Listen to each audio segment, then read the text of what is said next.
Chapter 1. Lacey's POV. I dashed out of the subway, sprinting towards the bus stop. After a series of high-difficulty maneuvers, shoving, and squeezing, I finally, and luckily, managed to board the subway for my transfer. So far, everything had gone smoothly. Having passed a series of rigorous written tests, I had finally reached the final stage of the interview, just one step away from the job everyone wants. Despite the significance of this day, I couldn't bear to spend money on a taxi. To keep my new shoes in good shape, I wore old sneakers under my fitted shirt and pencil skirt, keeping the new heels I bought for the interview safely tucked away in my bag. The subway was crowded, and I was squished to the point where I wished I could lose a foot. With one stop left, passengers jostled and squeezed past each other as they moved in and out. I began to feel a distinct and uncomfortable pressure from behind. At first, I was drowsy, but the sensation gradually made me more alert. I hesitated, trying to discern whether the touch was accidental or something more sinister. When that hand squeezed my butt firmly, I acted immediately, grabbing the wrist and turning to glare at the pervert. The man, who looked like a well-dressed office worker and quite strong, seemed surprised to be caught, but tried to stay calm. "Miss, is there a problem?" The subway had just reached the stop. Without making a scene, I grabbed his wrist and dragged him off, not allowing him to resist. Then I held out my hand. $500. He was stunned. "What?" I looked at him sternly. "Do you think you can grope someone without facing any consequences?" He had no intention of admitting guilt and tried to act tough. "Crazy woman, what nonsense are you talking about?" I was furious. "You know what you did. My skirt is cheap and prone to bleeding dye. Look at your hand. What's that?" "That's evidence. If you don't want to go to the police, settle it privately. Pay compensation." The weaker the woman, the more forceful and fierce she needs to be when dealing with a bad guy. That's how you get justice for yourself. As soon as I presented the evidence, his attitude fell apart. He became flustered, his eyes darting around as he stammered, "I don't have any money." I was even angrier. Being a pervert was one thing, but lying was another. "Okay, so do you want to pay up yourself? Or should I follow you to your company and ask your boss for compensation?"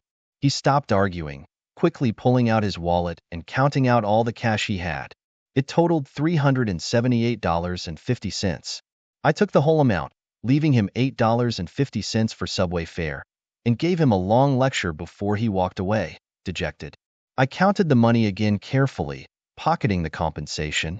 Then I checked my phone for the time. The company building was nearby, within sight, and I was still early. Everything was going smoothly today. As I looked up, I felt like someone nearby was watching me. When I stared back, the person didn't look away. Instead, he gazed back at me calmly. The young man, though smiling, exuded an unusual and unsettling aura. His skin was so pale that even the white collar of his shirt seemed dim in comparison. Despite wearing a suit, a diamond stud in his ear gave him more of a suave rogue vibe than that of a proper gentleman. If I had encountered someone like him earlier, I would have been in big trouble and would have had to call my police officer brother for help. Mississippi. I grew wary. What is it? Was he thinking of taking a cut from the money I just got? Why would he? I didn't grope him. "You're there." He pointed to his eye. I clutched my bag tighter. "Huh." He smiled. "Your eyelash is coming off." My best friend Cassie had advised me to wear some makeup for the interview to make a better impression. But being the thrifty person I am, I just dusted on some discount powder and called it halfway done. The other half, instead of buying the branded mascara Cassie recommended, I found a cheap pair of fake eyelashes for $2 at a small store and was overjoyed to stick them on as a quick fix. Who would have thought that on such an important day, I'd be unlucky enough to have them come loose? If I'd known the cheap glue was this unreliable, I would have used industrial-grade 502 glue. I rushed into the building's bathroom, embarrassed, and checked the mirror. Sure enough, the lashes on both eyes had started to come loose, making me look like I had 4 eyebrows. And worse, I was a crazy woman with 4 eyebrows wearing sneakers with a formal outfit. Sigh, who knew that even crazy women weren't safe from perverts on the bus these days? Blushing with shame, I forced myself to stay calm. reassuring myself that since I'd never see that handsome guy again, it didn't matter if I embarrassed myself in front of him. As long as I got myself together before the interview, I'd be fine. When it was finally my turn for the interview, I stood up from the bench, smoothed out the non-existent wrinkles on my skirt, took a deep breath, and pushed open the conference room door. Inside, 6 interviewers sat in a row, which was intimidating enough. But what was even scarier was that the handsome man I had just run into, who I strongly suspected was involved in some shady business, was now sitting behind the table, calmly smiling at me with the same expression he had earlier. I quickly rubbed my eyes, but no matter how I looked, he was real, not a figment of my sleep-deprived imagination. Our eyes met, and he even seemed to smile. He really is something else. Maybe he was just there to watch the interview for fun. He didn't look like someone involved in legitimate business, probably just passing by or here to collect protection money, right? I managed to force a nervous smile as the lead interviewer introduced everyone. But I heard it clearly when they said, "This is our company's CEO, Logan Smith." The man raised an eyebrow and smiled at me. I felt myself starting to crack. After the interview, I somehow managed to stay composed until I got home, but that night, I had a nightmare. In it, Logan smiled at me and said, "Miss, your face is coming off." When I woke up, I couldn't help but pull at my face in front of the mirror, making sure it wasn't about to peel off like in the dream before I sighed with relief and returned to the real world. I hadn't even washed my face yet when the doorbell rang. I cautiously looked through the peephole. My brother Dayton, who's a police officer, always tells me not to open the door to strangers, especially strange men, because the outside world is dangerous. But what if the person standing outside is the future boss who interviewed you yesterday? Confused, I opened the door. "Mr. Smith." Logan's presence instantly elevated my humble abode. He didn't hold back, walking in and taking a seat at the table without a second thought. I could only follow his lead, sitting down across from him with my hair still in a messy bun, staring at the tall man in front of me. "May I ask if there was a problem with the interview? Does it really take the boss himself to announce the results? Isn't this a bit too polite?" Logan smiled slightly. "I'm not here to talk about work." "So, it's personal? We don't even know each other. What personal matters could we possibly have to discuss?" Before I could ask, Logan glanced around the room. Clearly, this old apartment and its messy-haired, unwashed female owner didn't suit him. Then he casually slid a check across the table. "Take this. It should be enough as a breakup fee, right?" I blinked, my sleepy eyes instantly widening. The amount on the check was indeed considerate, a very sincere gesture. Ripping it up and shouting, "Don't insult me with money." That would be something out of a TV drama, where the character's brain is clouded by too much TV watching. With such a large breakup fee, I'd break up with any man in the world without hesitation.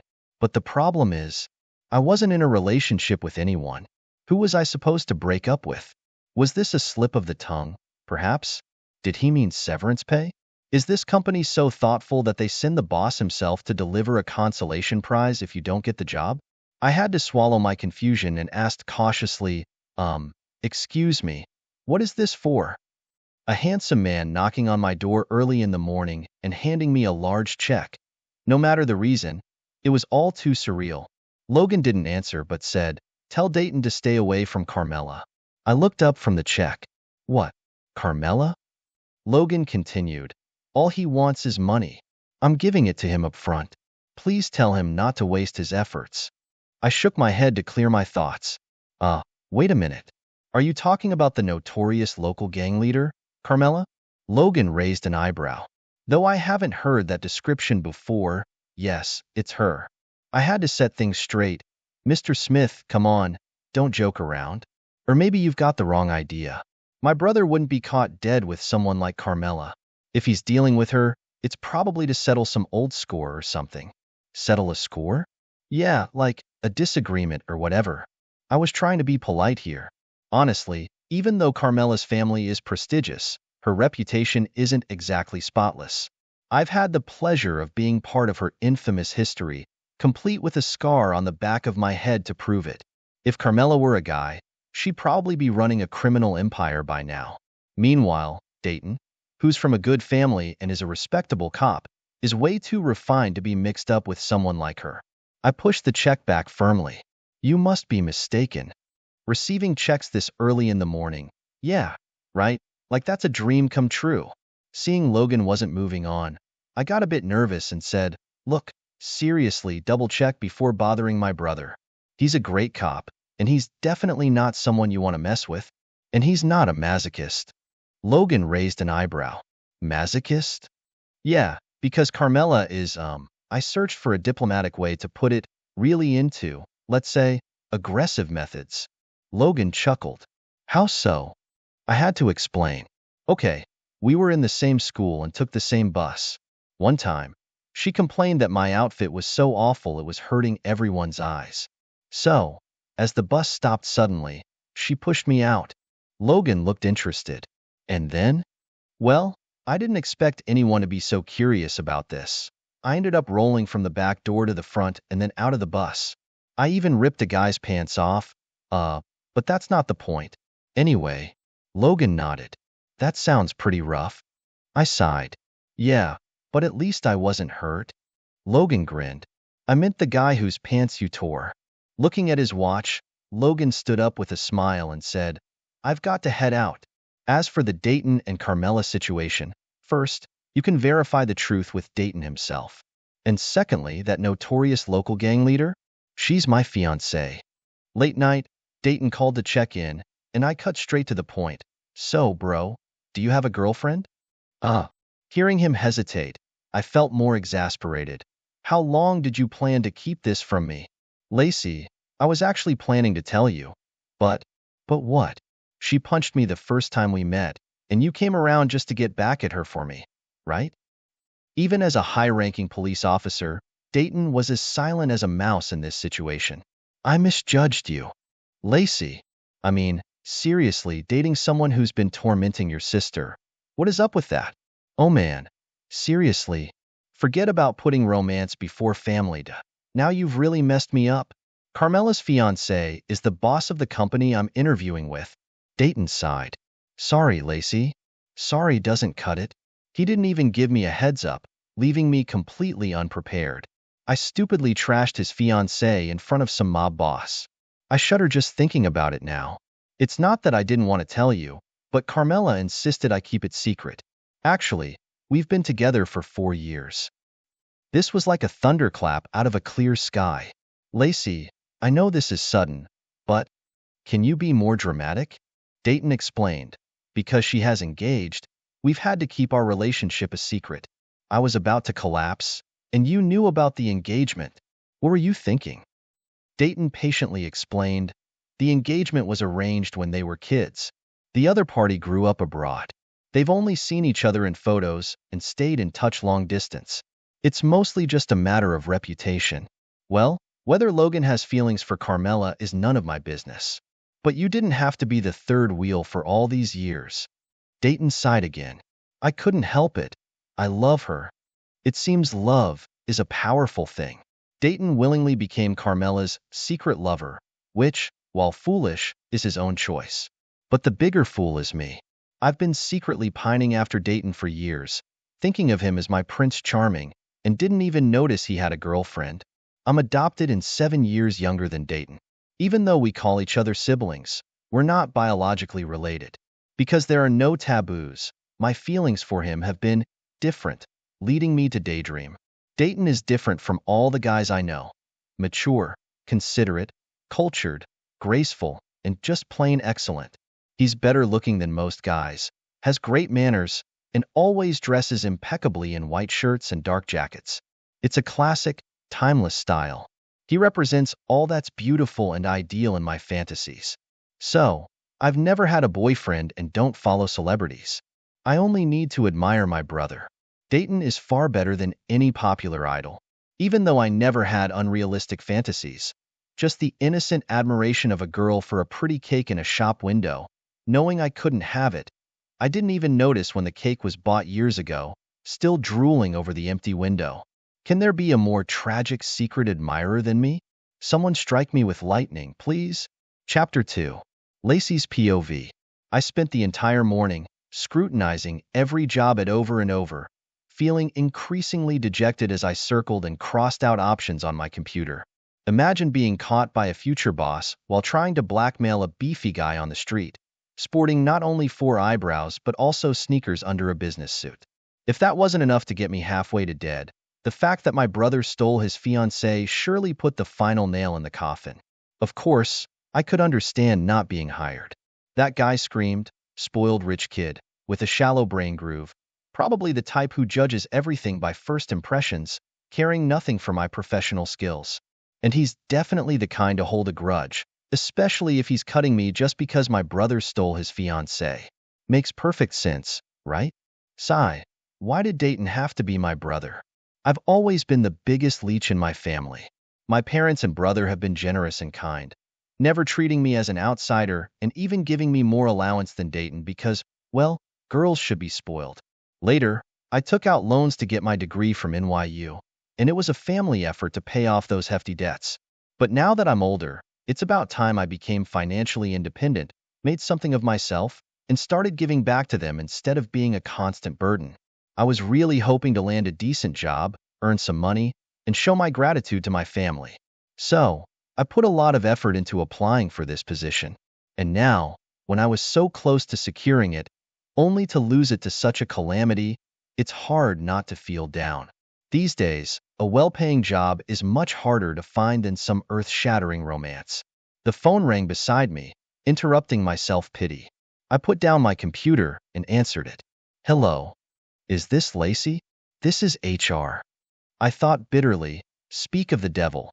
This rejection sure came fast. Congratulations, you've been hired. I was instantly filled with admiration for Logan.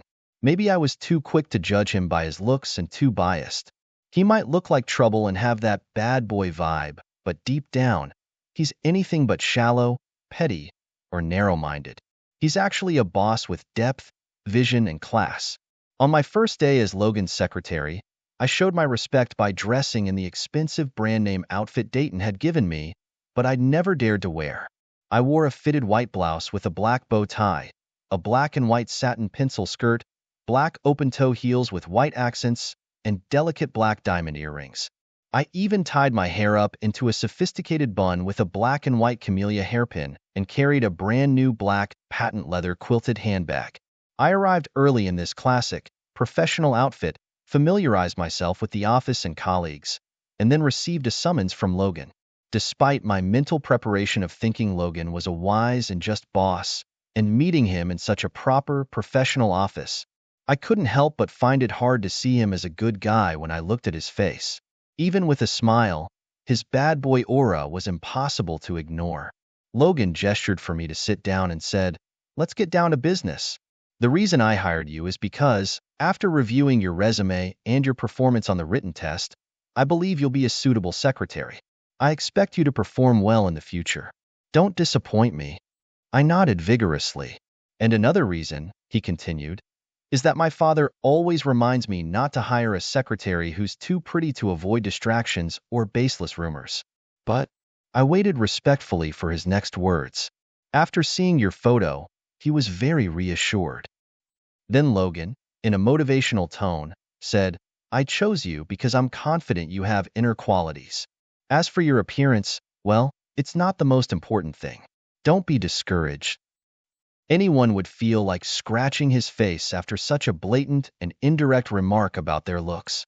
After explaining my tasks, I stood to leave when I heard Logan's voice behind me again. "By the way, if I hadn't read your resume, I wouldn't have guessed your age. Just by looking at you, I'd think you were 16. After just being whipped, getting this piece of candy was overwhelming and confusing." Logan chuckled and added, "Maybe I'm just used to seeing Victoria's Secret.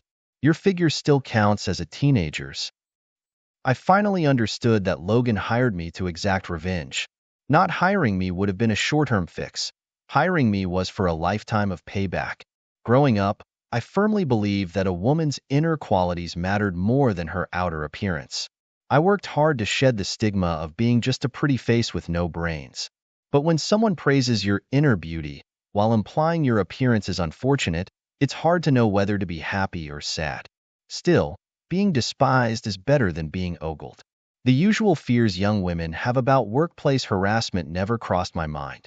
It's a strange kind of triumphant sorrow, but I quickly found something to cheer myself up. Since Logan saw me as someone with inner beauty, I wouldn't have to fuss about my outer appearance. Quality professional outfits are always expensive, and clothes that fit perfectly are exhausting to wear. If I could save money and stay comfortable, I'd happily skip the shopping. So, I frugally stuck to wearing loose, shapeless old suits from the back of my closet or hand-me-downs from mom, paired with flat shoes, as I confidently strolled through the office in front of the boss. After a month, Logan finally called me out. "Lacey." "Yes, Mr. Smith?" Logan propped his chin on a pin and said thoughtfully, "I remember the company has a clothing allowance. What's with your daily wardrobe?" I looked down at myself and seriously replied, "Mr. Smith, I believe my attire complies with office dress codes. It's neat, clean, and doesn't reveal shoulders, midriff, thighs, or toes. It's the epitome of a professional OL look." Logan smiled.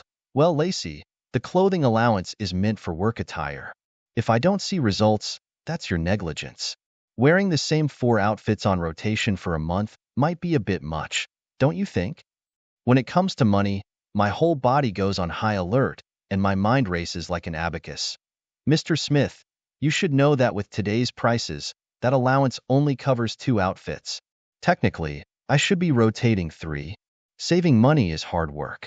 I'd have to be crazy to blow it all on useless office clothes." Logan raised an eyebrow. "All right, let's compromise. I'll personally double your clothing allowance. But you have an obligation to take care of your boss's visual health, meaning you should rotate 2 to 3 outfits a week." I quickly calculated and concluded it wasn't worth it. So I said, "Mr. Smith, I remember you hired me for my professional skills. Appearance isn't important, right?" Logan chuckled. "Did I say that? That must have been a slip of the tongue. Wait, is he finally apologizing for attacking my looks?" Logan, still in that motivational tone, added, "Although I don't judge people by their appearance, you shouldn't give up on yourself. Your natural looks already challenge my aesthetic, and if your clothes have no appeal either, what happens to my visual welfare?" Logan leaned back in his chair, with that same smirk. "If you don't change your clothes, I'll change my secretary. It's not that I dislike pretty clothes. I love flipping through fashion magazines. Cassie lends me and daydreaming about those gorgeous new styles. But I need to save money, pay off my student loans as quickly as possible, and take good care of my family elders. I must put my money to good use. Office wear isn't suitable for daily life, and if it's just for Logan's eyes, what's the point of changing things up? But the benefits of this position are too good. Spacious office, high salary, positive work environment, no chance of harassment from the boss, and reasonable overtime pay. If I lost the job just because I was too cheap to buy clothes, that would be penny-wise and pound-foolish. So, after weighing the pros and cons, I wisely relented and immediately allocated funds to revamp my wardrobe. Logan gave me the weekend to prepare, so on Monday, I swapped my old suit for a new look, curling my long hair and wearing a ruffled cotton blouse with a beige fishtail skirt, cinched with a white belt. Tuesday saw me in an ivory tailored dress with a navy striped belt and matching rhinestone bow. Wednesday featured a polka dot blouse with puffed sleeves, a pale green tulip skirt, and a green rose belt.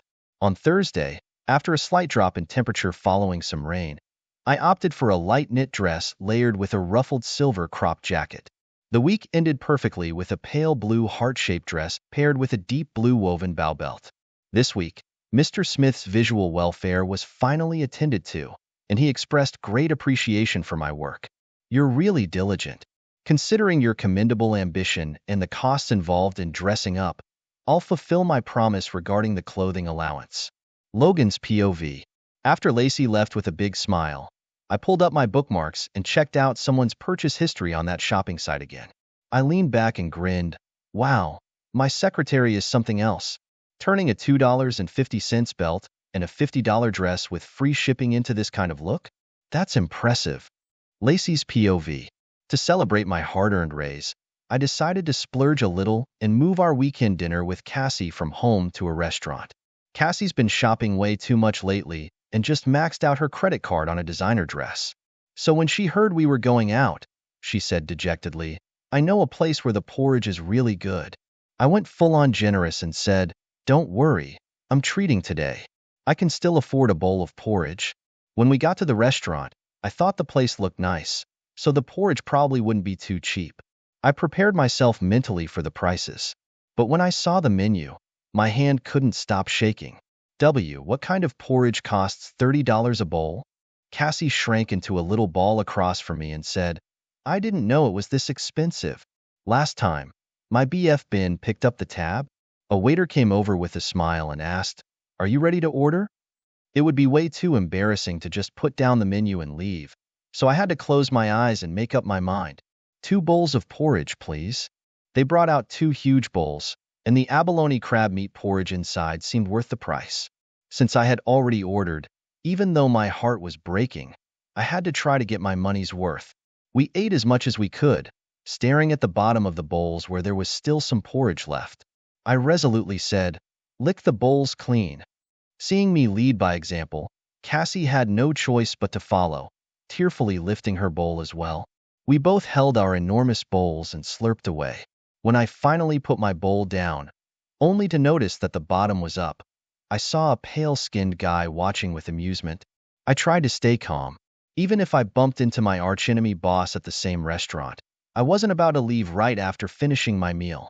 This pricey porridge surely came with a hefty price for the environment and service, so I figured I might as well enjoy the air conditioning and free tea a little longer. Just as we were finishing our lemon water, the waiter came over again with 2 more bowls of porridge. Cassie was already a bundle of nerves, frantically waving her hands and saying, wait, we didn't order this. The waiter smiled and said, a gentleman picked these up for you and put them on his tab. Enjoy yourself. Feeling weirdly gifted with 2 extra bowls of porridge, I immediately called the boss at the table across from us. Mr. Smith, what's this about? The call was on the company dime, but as an enemy, a free lunch seemed way too suspicious. Was he trying to poison us? Logan, while still feeding his beautiful date and wearing his headphones, laughed. You ordered just 2 bowls of porridge and ate them so cleanly.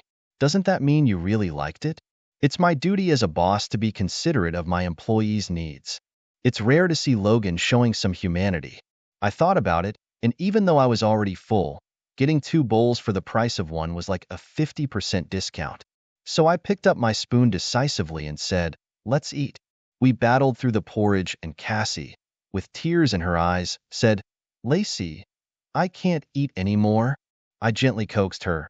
If we finish this, it's like we paid only $15 per bowl today. Get it? Okay. So, we ended up each having a stomachful of porridge, almost to the point of bursting.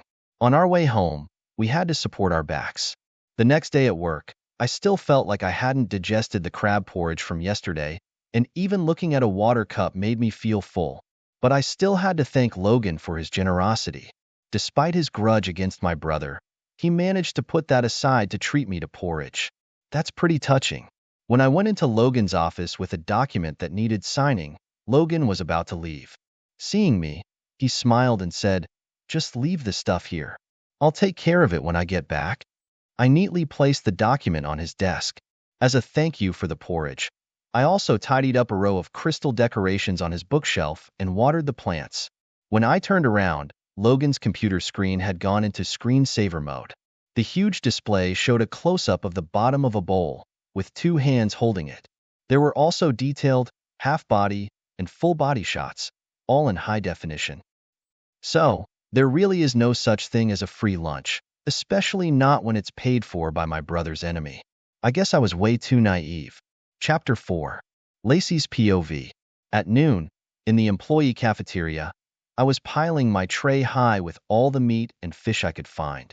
Logan walked over, smiling, and said, Lacey? I immediately turned my back on him, refusing to even acknowledge his presence. Logan, unfazed by my rude behavior, followed me and casually sat down across from me, clearly intent on ruining my appetite. But I ignored him and continued eating with gusto. The company's lunch was free, so the more I ate, the more I felt I was getting my money's worth. Plus, if I ate enough, I could skip half of my dinner. I wasn't going to let my detestable boss ruin my meal. After finishing a large chicken leg and reaching for a piece of sausage, Logan raised an eyebrow, genuinely impressed.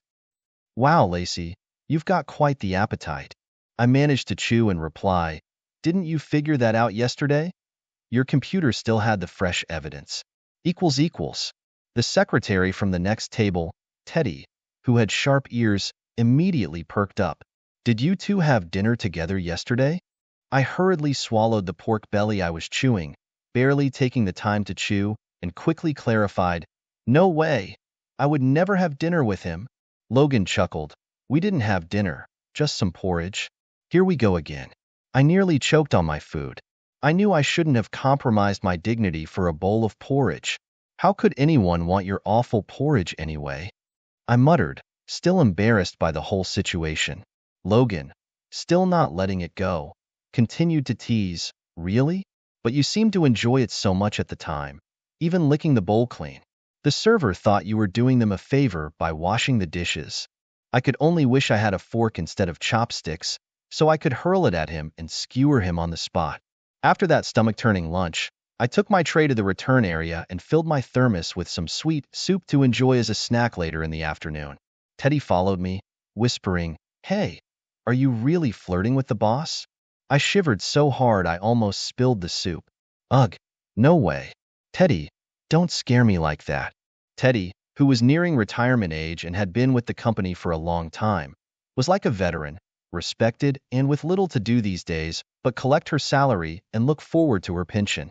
Her hobby was digging up gossip. Come on, you can tell me.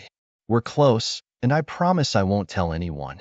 I declared firmly, if I ever fall so low as to get involved with him, may I lose my wallet and have my credit card stolen today. This serious oath seemed to put Teddy at ease. That's good to hear. You know, Mr. Smith is going through a rough patch right now, and things shouldn't be taken seriously. If there's a romantic conflict among employees, one of you will have to leave. And it's definitely going to be you. If you get fired over something like that, I thought to myself, that's way over the top. Who would give up their job for someone like Logan? Does he think he's worth more than my paycheck? However, I couldn't deny that Logan was quite popular in the company. As a boss, his way of handling things seemed to earn the respect of his male colleagues. Maybe it was because he exuded some kind of gangster-like charisma. As for the female employees, they were easily charmed by his looks. I couldn't even find anyone to complain about him to. My loneliness was truly unmatched. With my thermos in hand, I entered the elevator. It rose a few floors before stopping, and as the doors opened, I noticed several female employees in the large office huddled together, eagerly pulling out their wallets like they were at a clearance sale. I wondered what was so hot that they were scrambling for it. Maybe someone was selling something at a special deal.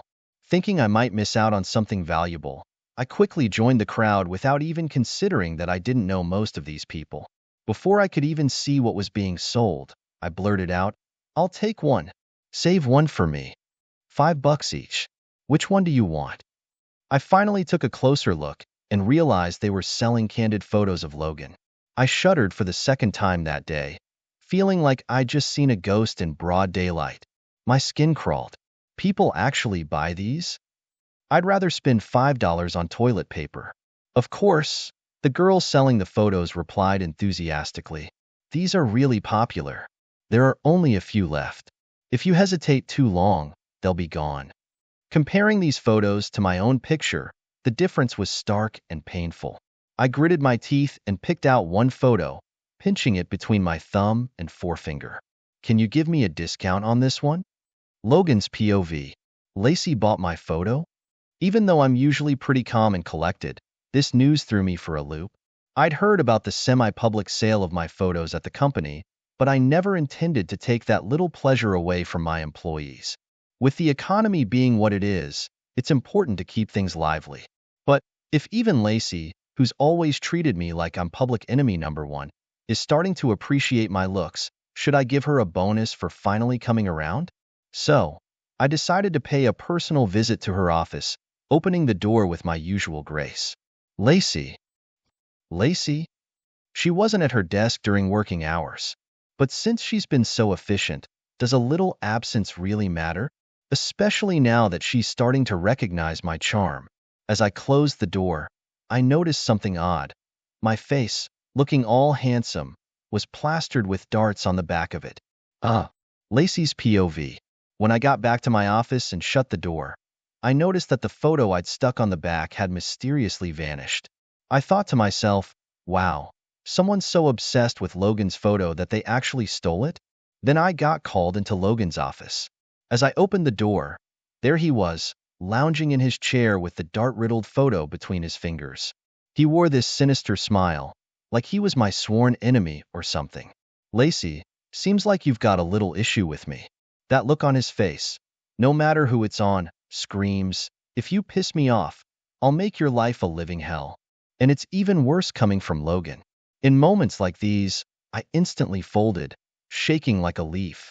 Oh no, not at all. And what's this? Logan lifted the photo. Oh, that. Well, I just, like to practice darts in my spare time, and, Mr. Smith's photo really, boosts our work morale. So, I thought, why not enjoy your handsome face while I'm at it? Two birds, one stone, you know? Even I could hardly believe that nonsense I just spun, but Logan didn't call me out on it. He just raised an eyebrow and said, is that so? I nodded vigorously, like a bobblehead doll. In that case, Lacey, your admiration really touches me. To boost your work enthusiasm even more, why don't you go buy two more and display them in your office? Logan grinned. Make sure to frame them nicely. I want real wood frames, birch bark finish, and genuine leather trim. I'll check on them myself. So, I was stuck buying the photos Logan specified, which had suddenly gone up in price, and some high-end frames. The cost was so high it almost made me sick. To make up for the expense, I started stuffing myself at every company meal. While everyone else nibbled on salads to stay slim, I was devouring 4 plates of meat and fish. Soon enough, I earned the nickname, the Iron Lady, around the office. But what could I do? First, I had to eat enough to cover dinner. Second, as Logan's secretary, my workload was enormous. With my boss being so busy, I was working myself to the bone just to keep up with his schedule. And then there were the daily tortures of Logan's photos in my office, which only added to my stress. If I didn't eat more, how could I withstand the oppressive vibe of those photos? Finally, after surviving 5 days of this, the weekend arrived, promising a break from both Logan in person and in photos. I was ready to indulge in some much-needed relaxation. I turned off my alarm, planning to sleep in and recover from the week's exhaustion. I buried myself under the covers, drifting into a deep sleep. But because I'd been staring at Logan's photo so much, I ended up dreaming about him. In the middle of a nightmare, I was jolted awake by the loud ringing of my phone. My heart was racing, practically in my throat. It took me a moment to calm down and answer the persistent ringing with a shaky voice. Hello? A familiar male voice came through the receiver. Lacey. I was instantly alert. What's going on? What could possibly have gone wrong at work? My dog Walker bailed, and I need to head out. Can you come over and take my dog for a walk? Oh, and while you're at it, grab me some crab roast soup dumplings. I threw my hair into a messy ponytail, grabbed the dumplings, and dragged myself to Logan's place. Logan lived alone in a high-rise with a killer view and a sleek, modern design. The place was so tastefully decorated, it was hard to imagine the prickly guy I worked for lived here. I had braced myself for something like a fierce Rottweiler, or maybe even a Tibetan Mastiff. But what came bounding out of the bedroom was a ridiculously friendly Labrador. So much for my evil dog theory. The moment it saw me, it pounced and slobbered all over my face. Barely holding up under the weight, I muttered, does this mean it likes me? No, Logan said flatly. You smell like meat buns. Logan inhaled the breakfast I brought, then casually instructed, his name's Darwin, dog food's in the cabinet. If he's hungry, feed him, then take him for a walk. Wait, you said you had something to do. What's so urgent? Logan shrugged on his jacket. Golf with a friend. And you couldn't take him with you? Seriously, I thought there was an emergency, and it turns out he just wants to hit the links. Logan flashed a grin. No, he'd probably eat all the golf balls. So, I'm counting on you, Lacey. And just like that, Logan waltzed out to enjoy his day, leaving me and Darwin staring at each other. So, what do you want to do? Darwin eagerly licked my palm, looking up at me with those big, hopeful eyes. Hey, don't go throwing yourself at strangers like that. Have some standards. The Labrador just kept licking, completely unbothered. Fine, fine, I get it. You're hungry. Let's see what's in the cabinet. Inside, I found a stockpile of gourmet dog treats, beef jerky, pork strips, canned meat, rawhide chews, chicken breast, and even doggy sandwiches. I stared at the stash, then glanced down at Darwin, who sat obediently by my feet, looking up at me like I was the best thing ever. Wow, you're living better than I am. After feeding Darwin his fancy canned meal, I grabbed his leash and headed out. He was already amped up in the elevator, spinning circles around me until I was nearly tangled in the leash. I muttered while untangling myself, "Why does Logan get to play golf while I'm stuck walking his dog?" The moment we hit the pavement, I realized my mistake. I wasn't walking Darwin. He was dragging me into a full-on sprint down the street. Darwin joyfully bounded ahead, while I desperately clung to the leash, running for dear life. Hey, slow down, Darwin. Thank God I wore flats, but even with my high school track days, I felt like my legs were about to give out. When Darwin finally decided to stop, I had no idea how far we'd run. Both of us were wiped out, so I bought 2 grilled sausages, sat on a bench, and handed one to Darwin while I ate the other. He swallowed his in one gulp. I'm not even sure he chewed. Then, of course, he gave me those puppy dog eyes, begging for more. No way. This one's my breakfast. You already had 2 cans of food, remember? Darwin switched tactics, nuzzling my feet and nibbling at my shoe heels like it was a fun game. Feeling his fluffy fur brushing against me, I sighed, too tired to be mad. You know, Darwin, you just chewed through $200. Once I'd caught my breath, I stood up, ready to head back. That's when it hit me. Wait, where the heck am I? The street was completely unfamiliar, and even the bus stops looked wrong. I looked down at Darwin in despair. Do you know where we are? Darwin wagged his tail, panting happily like everything was just fine. Hey, you dragged me out here, and now you're telling me you don't know either? At that moment, I knew for sure. This dog was just like its owner. Totally unreliable.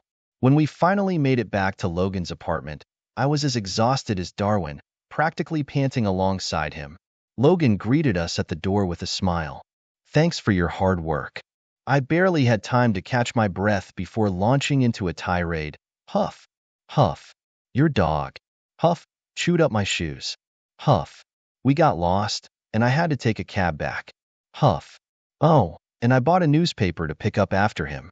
Total expenses. Logan cut me off. How about this? I'll take you out for dinner as payment for today's hard work. What? Shouldn't I get, like, overtime pay? But hey, a free dinner wasn't bad at all. Getting anything out of Logan was like winning the lottery. Chapter 5. Why am I the one who has to buy the groceries when you're the one inviting me for dinner? Logan lounged on the sofa, grinning. I'm a bit tired from playing golf today, so I don't feel like going out. I'm counting on you, Lacey. By the way, I'd like some sour fish hot pot. Fine, considering my brother stole his fiancée, I guess I owe him one. When the hot pot was finally served, the broth was rich, with bright red chili peppers mixed with pickled vegetables, all topped with slices of tender, white fish. It was so aromatic and inviting, but I was too exhausted to feel hungry. I could only stare in frustration at Logan and his dog, who were both enjoying the meal immensely. My phone rang from inside my bag, so I reluctantly put down my barely touched chopsticks to answer it. Lacey. Dayton's voice was restrained but filled with joy. I have something to tell you. His happiness was contagious. What is it? Did we finally win the lottery? No, Carmela proposed to me. What? I know it sounds a bit odd, Dayton chuckled. But isn't it supposed to be the other way around? Anyway, we've decided to get engaged. What kind of joke is this? I'm barely surviving Logan's torment, and if they actually get married, how will I ever get by in this company? Bro, don't lose your mind. This is serious. Think it over. You can still say no. Dayton sighed. I know Carmela didn't make a great impression on you, but she really changed. Honestly, I hope you two can become friends. That's not the point, listen to me. It's okay if you're not ready to accept it now. Don't worry about it. I'm going to call mom and dad now. Hey, I'm telling you. Beep, beep, beep. I returned to the table, but despite my efforts to stay composed, I couldn't control the twitching in my face. Suddenly, I heard Logan ask from across the table, "What happened?" "In nothing. Does it have anything to do with me?" "Why would it have anything to do with you?" Logan gave me another look. Are they planning to get married? Good heavens, this guy's intuition is terrifyingly accurate. I see, Logan thought for a moment, then lowered his thick eyelashes, deep in thought. They're moving fast, huh? Are they worried about something? But why are you shaking? Shouldn't you be happy? I didn't want to give him any reason to mock me, but I couldn't manage to force a happy expression. Honestly, as long as the wedding goes through, even if they divorce immediately after, your family won't lose out. Carmela's dad is very generous in handling these things. In any case, it's good for you all. I barely heard his sarcasm, too focused on worrying about my own safety. Logan suddenly smiled. Why are you looking at me like that? Could it be that you want to make it up to me for Dayton? Huh. Seeing Logan stand up, I immediately panicked. What are you going to do? Logan cheerfully said, you should have expected this day would come when you decided to work under me, right?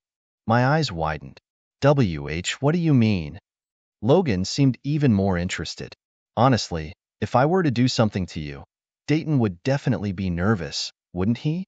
I could use you as leverage, and Dayton would definitely give in. My face turned red with anger. No way. Logan smiled. It's not up to you. I watched him get closer, and under his overwhelming presence, I felt paralyzed, stammering. I'm serious. I'm adopted. I'm not his biological sister. He doesn't really care about me. Even if you do something to me, it won't bother him, and you won't be able to get back at him. Logan smiled wickedly. Really? Let's find out. I swear, you don't need to test it yourself. Who knows, maybe he secretly has a crush on you. After all, you're not related by blood. I was struck by his words and tearfully muttered, if only that were true. Logan looked at me, as if having a sudden realization. Wait, are you the one with a crush on him? I really hate people with such terrifying instincts. Logan pondered for a moment. I see. That makes things even better. You should confess your feelings to him. Huh. Why? No reason. Just do it. Confess to him and tell him not to marry Carmela, or make it up to me on his behalf. You choose. I trembled. Can't I choose neither? Logan laughed. Of course not. Hurry up and call him. I stared wide-eyed, vigorously shaking my head. Logan smiled. So you'd rather pay your brother's debt yourself? I was on the verge of tears. No way. All right then. I'll call him myself. We can do it while I make love to you and let Dayton listen in. I was about to break down. Wawa. As I screamed, Logan reached out, easily pulling me over. I fell onto him without any resistance. Just being pressed against him in this position was enough to freeze me in fear. I can argue with intimidating thugs and demand compensation from lecherous men, but when facing Logan's smiling face, I'm like a frog in front of a viper, paralyzed with fear, unable to control my limbs. Logan seemed amused by my stunned expression, happily wrapping one arm around my waist while grabbing the phone with the other, lounging as he said, I'm making the call now. I finally snapped out of it. Knew. Even my full weight couldn't threaten Logan. Despite me grabbing his hands with both of mine, he easily opened the phone and pulled up my call history. Soon, Dayton's familiar voice came through the speaker. Hello? Already terrified, hearing my brother's voice made me lose control completely, tears streaming down my face. Logan was clearly caught off guard. He hurriedly ended the call, tilting his head to avoid the tears, but a few drops still landed on his face. Hit by this genuine tear attack, Logan muttered, Damn it. Getting this stuff on me is bad luck? I sobbed, You're too much. Logan sat up and handed me a tissue. It was just a joke. Can't you tell? I continued sobbing. A J joke? Does he even realize how terrifying his imposing presence is when he says such things with that wicked face? Logan didn't show any sympathy for my tears. Instead, he seemed more interested, saying, "You didn't seriously think I was interested in you, did you? Relax, I have principles, and I'm quite picky." I felt like the unluckiest person in the world. The brother I secretly love is about to get engaged to the bully who's always tormented me, and now his boss, who is also the bully's fiancé and another bully, is exploiting me even more. My life has always been trapped between bullies. As I sneaked past Logan's office door, I suddenly heard him call out, "Lacey, come in." I had no choice but to brace myself and push the door open, dragging my feet as I walked in. "Why have you been avoiding me all day?" I trembled. "I haven't." "Really?" "Yes." But of course, I had been avoiding him, no question about it. My brother's engagement to Carmela was just adding insult to injury. Logan was already angry, so it wouldn't be surprising if he tore me apart right there. Why would I want to walk into the lion's den during such a critical time? Logan smiled. "All right then, come here." I reluctantly took a step forward, and Logan raised his chin, closed the door. My hair instantly stood on end. Half an hour later, Logan lay on the sofa with his eyes closed, instructing me, "Lower, a bit lower. That's good." As I massaged his legs, I felt like crying, "Logan, I hate you. Don't slack off. I had a long meeting today, and my legs aren't relaxed yet. Press harder." Damn it. Logan was obviously upset about their engagement and was taking it out on me. It was one thing to have me run errands or walk his dog, but this was just too much. Any more sad stories? Share them if you've got any. I've already told you so many. My life has only been 20. How many more unlucky stories do I have to make him happy? Logan smiled. "If that's the case, why not tell me how you fell for Dayton?" With my heart feeling like it had just been through a meat grinder, I wiped my tears and finally snapped, "That's it. I quit. I can't take this anymore." Logan didn't even blink, still lounging like he owned the place, which, annoyingly, he did. "Fine. I'll just hire a new assistant." Not one to back down, I shot back, "Oh really, Mr. Smith? See you in labor court." Logan gave me a smug look, not even pretending to care. "Sure, but you might want to keep an eye on Dayton in the meantime." I stood up, trying to sound braver than I felt. Don't even try to scare me. My brother's a cop, and with Carmela around, I'll make sure you don't get to him easily." Total bluff, but I had to say something. To my surprise, Logan's expression shifted. Did I actually hit a nerve? "I'm out of here," I declared, strutting toward the door like I was about to make the biggest exit of my life. But just as I reached the door, Logan's voice came from behind. "Lacey, we're actually on the same side." I spun around, suspicious. "What? On the same side as you? In your dreams?" Logan leaned back a little, his smirk even more irritating up close. "Our goals align, don't they? We both want them to break up, right? You don't want Carmela as your sister-in-law, do you?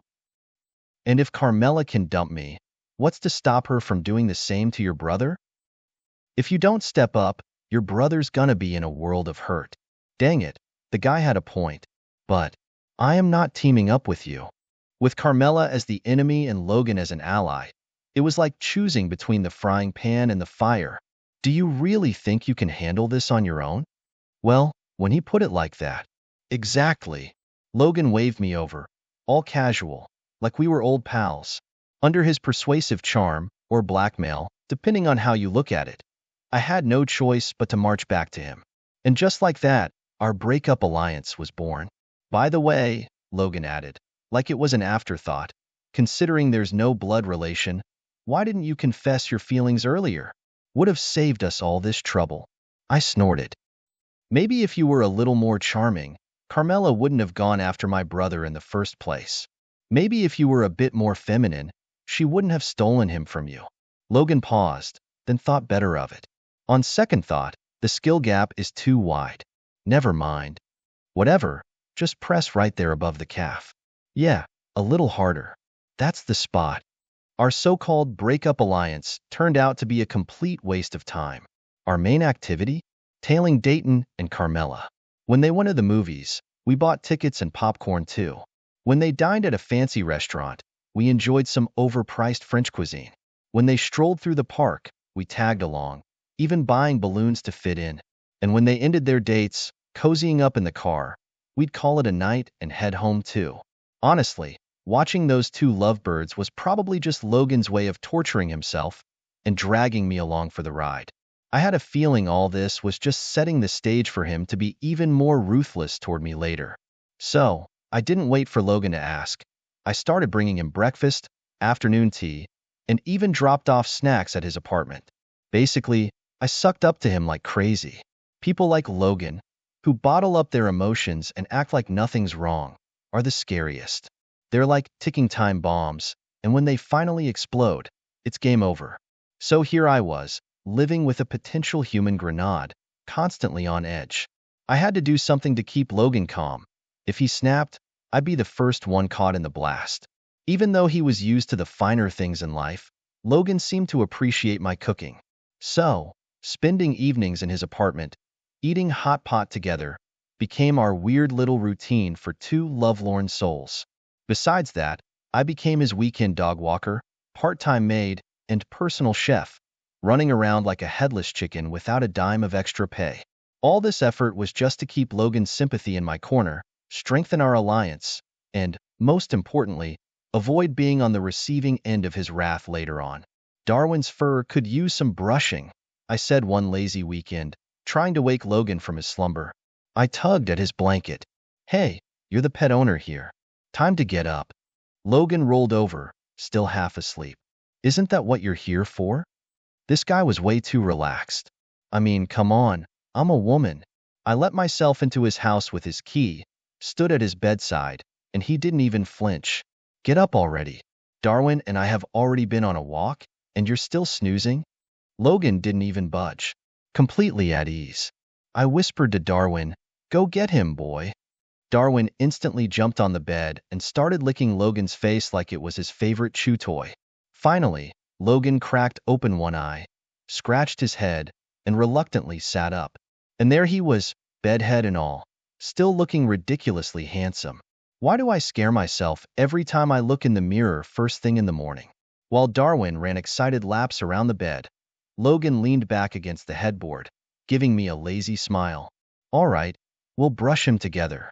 By together, Logan apparently meant sitting on the couch, chin in hand, while I did all the work brushing and clipping Darwin's nails. Come on, Darwin, let's clean those ears, I said, grabbing the eardrops and flipping his ears gently.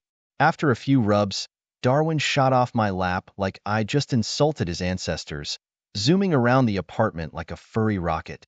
Logan burst out laughing. I ignored him, too busy chasing the dog around. Come back here. It's good for you, I promise.